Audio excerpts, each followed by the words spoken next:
नमस्कार शेतकरी मित्रांनो, मी विकास राठोड नाद शेती या यूट्यूब चॅनलमध्ये तुम्ही सगळं स्वागत करतो।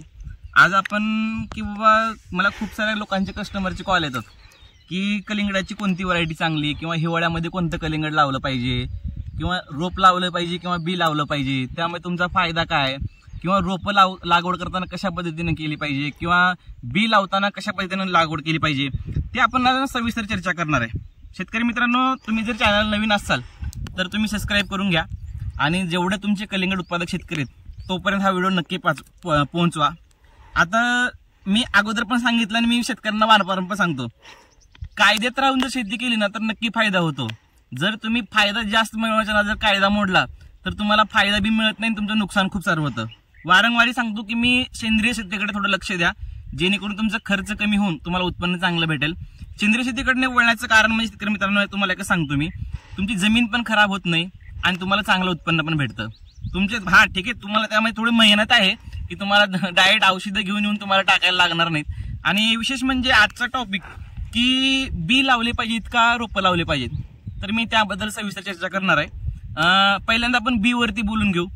शेतकरी मित्रांनो, बी आता साधारणतः की बीच्या अगोदर सांगणार आहे तुम्हाला किंवा एकरी रोपं किती बसवले पाहिजेत, की साधारणतः तुम्ही एकरी 7,000 तरी कमीत कमी रोपं बसवले पाहिजेत। जेणेकरून तुम्हाला काय सांगतो की तुम्ही रोपं लावा किंवा बी लावा, तुम्ही रोपं लावल्याच्या नंतर तुमचं मर होणं किंवा तुमचं बी लावल्याच्या नंतर किंवा जर्मिनेशन न होणं, मागे पुढे प्लॉट होणं, त्याच्यामुळे तुम्ही असं कॅल्क्युलेशन लावायचे किंवा आपले एक 700-800 रोपं चालले जातात आणि ते जातातच किती पण तुम्ही केलं तर। शेतकरी मित्रांनो, तुम्हाला जर समजा आपण एक 6,000 रोपं जरी एकरी धरलं तर तुम्ही जर एका रोपाला जर 4 किलो जरी फळ पकडलं तर तुमचा 24 टन माल आराम निघतो।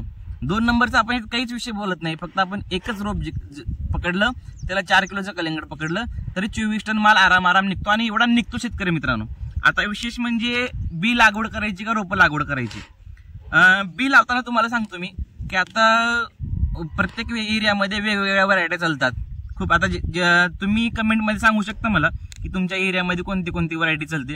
आता आमच्याकडे वेगळ्या व्हरायटी चालतात किंवा मी तुळजापूर तालुक्यातला आहे किंवा सोलापूरला वेगळी व्हरायटी आहे, नांदेडला वेगळी व्हरायटी आहे, जळगावला वेगळी आहे, नगरला वेगळी व्हरायटी चालते। पण वेगवेगळ्या शेतकऱ्याचे वेगवेगळ्या व्हरायटी सोबत वेगवेगळे रिस्पॉन्स आहेत।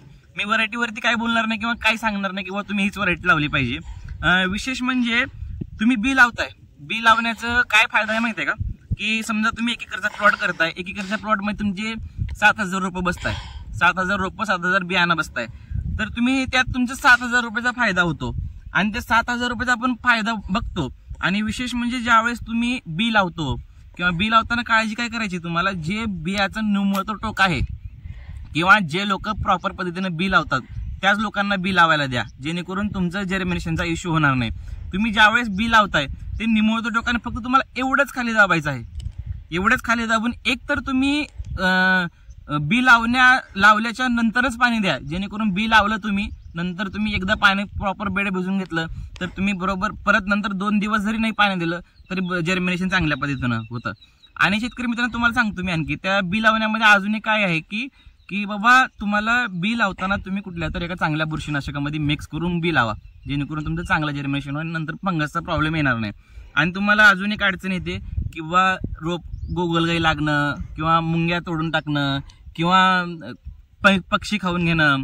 तुम्हाला काय करायचं शेतकरी मित्रांनो, तुम्ही ज्यावेळेस बी लावताय तुम्हाला बी लावल्याच्या नंतर पाठीमागं जर तुम्ही क्लोरोची चांगली फवारणी करून घेतली बेडवर किंवा आता ह्या होल्याच्या ठिकाणी ज्यावेळेस आपण बी लावतो त्यावेळेस इथं पण पूर्णपणे जर चांगली क्लोरोची फवारणी केली तर 2-3 दिवसाच्या गॅपने एक 2 फवारण्या करून घेणं आपल्याला, त्याच्यामुळे काही अडचण येणार नाही। आणि विशेष म्हणजे तुम्ही ज्यावेळेस जे बी तुम्ही सिलेक्ट करताय ते बी सिलेक्ट करताना तुमचं ते एक्सपायरी पॉकेटाची एक्सपायरी पण चेक करणं गरजेचं आहे।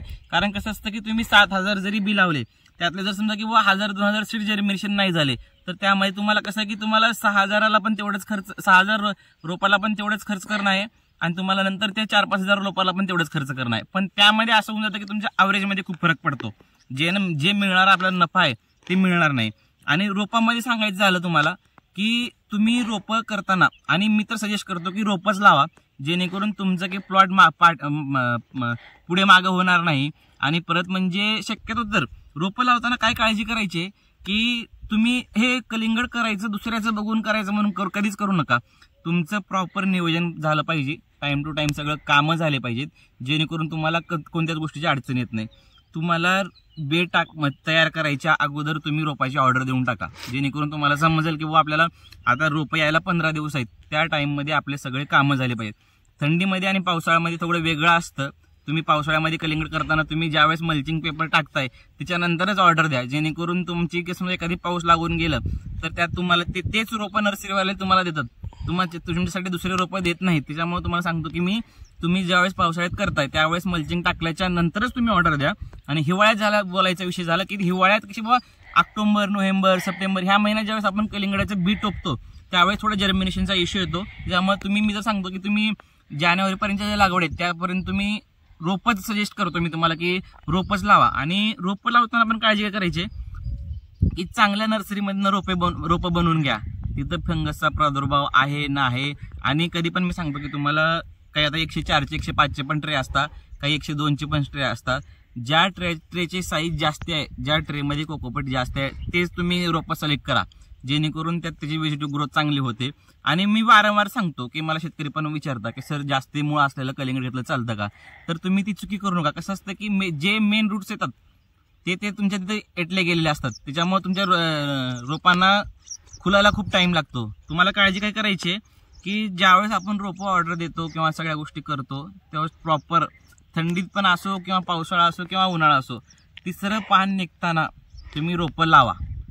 तिसरं पान जरी निघालं थोडंफार ते तुम्ही रोपं लावून द्या, कारण ज्याच्या मुळा आहेत त्या तुम्ही प्रॉपर तुमच्या जमिनीत चालल्या जातील. आणि तुम्हाला काय काळजी करायची की रोपं अशी चूज करा, कमीत कमी 2 ते 3 इंच रोपं असले पाहिजेत, त्याचा स्टंप चांगला असला पाहिजे, त्याच्या आपले जे रोपाचे पान आहेत ते पानं ब्रॉड असले पाहिजेत. जे चांगल्या नर्सरी वारंवार चांगल्या पद्धतीनं काम करतात त्यांच्याकडे चांगले खात्रीशीर रोपं भेटतात. आणि विशेष तुम्हाला सांगतो की ज्यावेळेस तुम्ही सीड लावचाल किंवा तुम्ही रोपं लावचाल, तुम्ही तुमचा तो अख्खा ट्रे एखाद्या चांगल्या बुरशीनाशकामध्ये बुडवून घ्या, जेणेकरून तुम्हाला बुरशीनाशकाचा प्रॉब्लेम येणार नाही. मग चांगल्या पद्धतीनं रोपं लावून घ्या. आणि एकरी खर्च किती होईल, एकरी खर्च किंवा तुम्ही कलिंगड लावा किंवा बी लावा, तुम्ही असं गणित पकडून चला की तुमचं मल्चिंगचा खर्च सोडून, तुमचा ड्रिपचा खर्च सोडून, तुमच्या रोपाचा खर्च सोडून, तुमचं नांगरणी ट्रॅक्टर ह्या सगळ्या गोष्टी सोडून तुम्हाला साधारणतः 25,000 स्प्रेसाठी आणि 25,000 तुम्हाला खतासाठी लागतात. बाकीच्या सगळ्या ज्या गोष्टी काय त्या सगळ्या वेगळ्या असतील. आणि अजून एक गोष्ट सांगतो मी की आमचा एक 2 दिवसाखालचा व्हिडिओ होता की त्यामध्ये आम्ही सांगितलं होतं की 10,000 रोपाला फक्त 25,000 रुपये खर्च, कारण तो खर्च काही शेतकऱ्यांना पटला नाही. त्यामुळे मी तुम्हाला सांगतो की त्या शेतकऱ्यांनी काय नियोजन केलं शेतकरी मित्रांनो की त्यांनी डिकम्पोजर वेगळ्या साईडला बनवले आणि स्लरी वेगळ्या साईडला बनवले.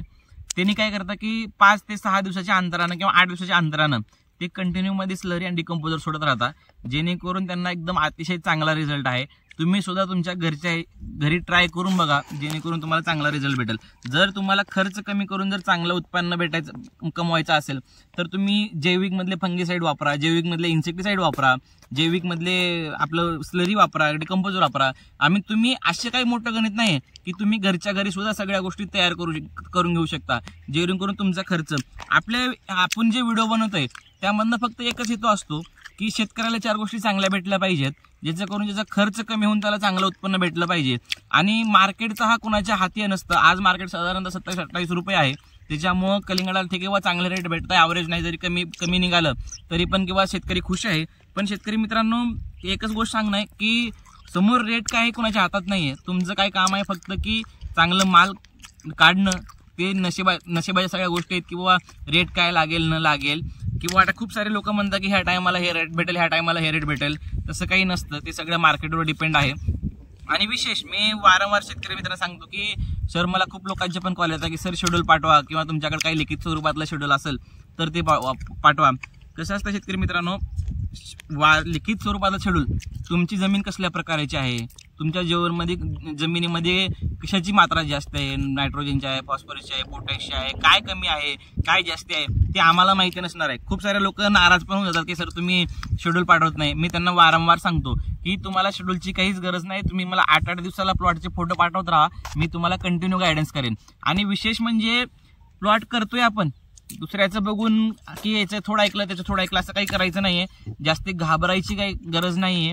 आता हा साधारणतः आमचा 17-18 दिवसाचा प्लॉट आहे, एकदम बेस्ट वाढ आहे, एकदम हॅप्पी कस्टमर आहेत. आपण ज्यावेळेस यांचा प्लॉट सेटिंगमधनं बाहेर जाईल त्या फार्मरसोबत आपण परत एकदा त्यांचा व्हिडिओ घेऊ. आणि जर तुम्हाला आणखीन काही शंका असेल तर तुम्ही कमेंटमध्ये सांगा किंवा कमेंटमध्ये विचारा. माझा नंबर पण मी देतो 87 88 83 65 13. तुम्ही कधी पण कॉल करू शकता. आणि तुमच्या एरियामध्ये कोणती व्हरायटी चालते ते पण तुम्ही नक्की कमेंटमध्ये कळवा. व्हिडिओला जर नवीन असाल तर चॅनलला सबस्क्राईब करून घ्या. तुमच्या इतर कलिंगड करणाऱ्या शेतकऱ्यांना तोपर्यंत हा व्हिडिओ नक्की पाठवा. धन्यवाद शेतकरी मित्रांनो.